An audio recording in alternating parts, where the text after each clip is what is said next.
Hi, Science. This is Miss Satterley. I'm going to go over the PowerPoint on maps and navigation. Maybe. Okay, there we go. First thing I want to go over the map types. So what is a map? A map is a picture of a specific part of Earth's surface. There are 10 different types of maps that we're going to look at. First one is a road map. Road map shows major cities, highways, and streets, helps a person navigate to a different location. We will talk about legend, like all of these different colors and structures have specific meanings. So this is a road map. It helps you navigate from one place to another.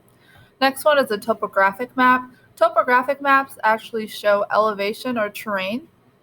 We're going to talk about topographic maps in more detail next week.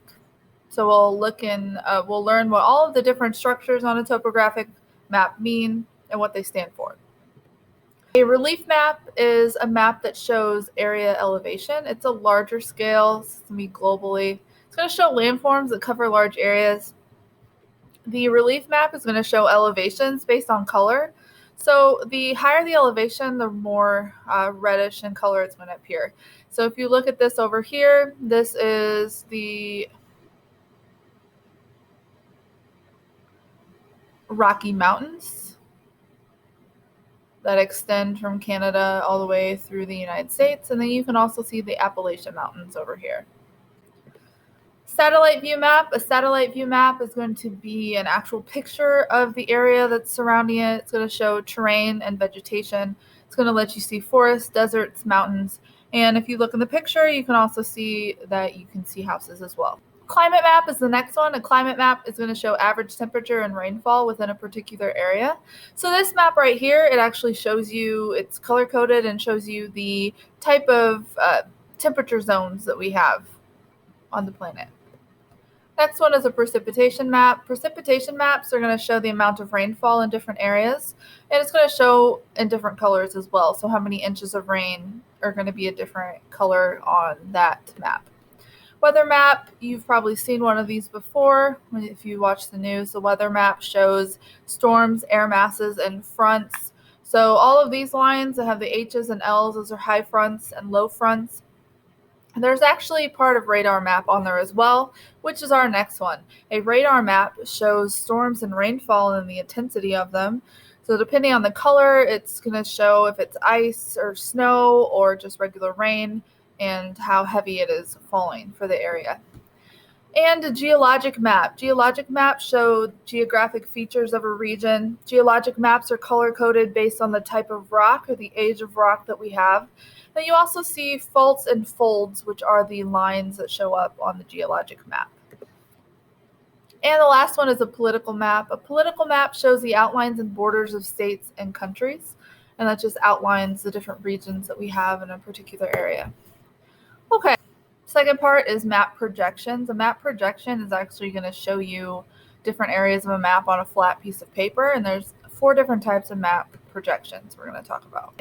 A map projection is a way to represent Earth's curved surface on flat paper. There are 4 different types, and then a globe is also in this category.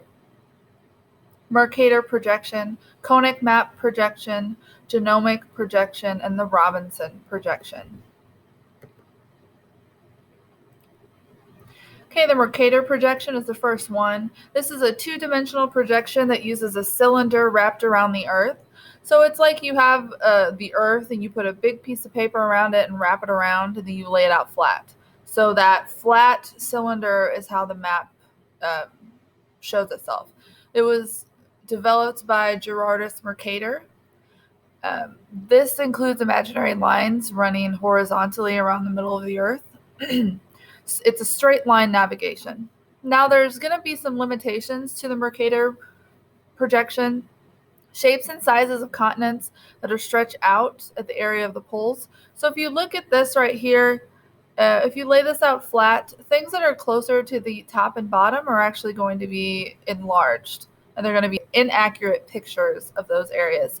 It is best at describing shapes and sizes of continents within 15 degrees north or south of the equator. So it is better at looking at things closer to the equator. Next one is a conic map projection. A conic map projection uses a cone shape to better represent regions equally. So if you see, you're putting the Earth in a cone and you spread out that cone. Next one is a genomic map projection. This is a projection map that uses a flat paper touching just one spot on Earth. So this means this type of projection is going to be good at showing sizes and shapes of countries near the poles. Okay. Next one is the Robinson projection. Robinson projection actually uses mathematical formulas to show the different countries. So this is going to be the most accurate. It's going to show less distortion near the poles. It's going to keep shapes and sizes of continents close to true dimensions within 45 degrees of the equator. It's shaped like an ellipse and not a rectangle. So any of those large maps that you see usually use the Robinson projection to represent those things. Last thing in this category that I want to talk about is the globe. The globe is the best way to make the map of the whole Earth, and that's because the Earth is round and so is a globe. So they're both spheres, and it's the best representation of the different countries. Okay, map navigation I want to talk about next. So a compass is a device with a floating needle that has a small magnet. It will actually align itself with Earth's magnetic field, and it points towards magnetic north. I'm going to throw in a little fun fact here. The Earth's magnetic field actually flips every 11 years. Next thing is a compass rose. These are found on maps. A compass rose is a diagram that shows directions, so north, south, east, and west. They'll let you know what direction we're talking about. Next one is magnetic north pole. And then the geographic North Pole. I'm going to compare both of those. So the magnetic North Pole is 11 degrees offset from geographic North Pole. Shifts location over time, so it flips with the South Pole. It's represented by B. So geographic North is straight up and down, but the B, or magnetic North, is 11 degrees offset of that. Geographic North Pole is the true North Pole. It's an imaginary axis upon which Earth rotates and is represented by A, so it's right down the center. A double compass rose. A double compass rose actually allows the user to compensate for the discrepancy between magnetic and geographic direction. It's actually used by sailors to help determine their position at sea. So they look at their location and compare the magnetic and geographic north. So there's actually two circles on a double compass rose. The inner circle is the magnetic direction, and then the outer circle is the geographic direction. A couple more things I want to talk about. Latitude. Latitude are the lines that circle Earth that start at the equator, which is 0 degrees. The equator is the imaginary line that is equal distance between north and south poles. So the equator is right in the center of the planet. It goes through Africa and South America. Longitude lines are the opposite of latitude lines. They're lines that circle Earth from pole to pole.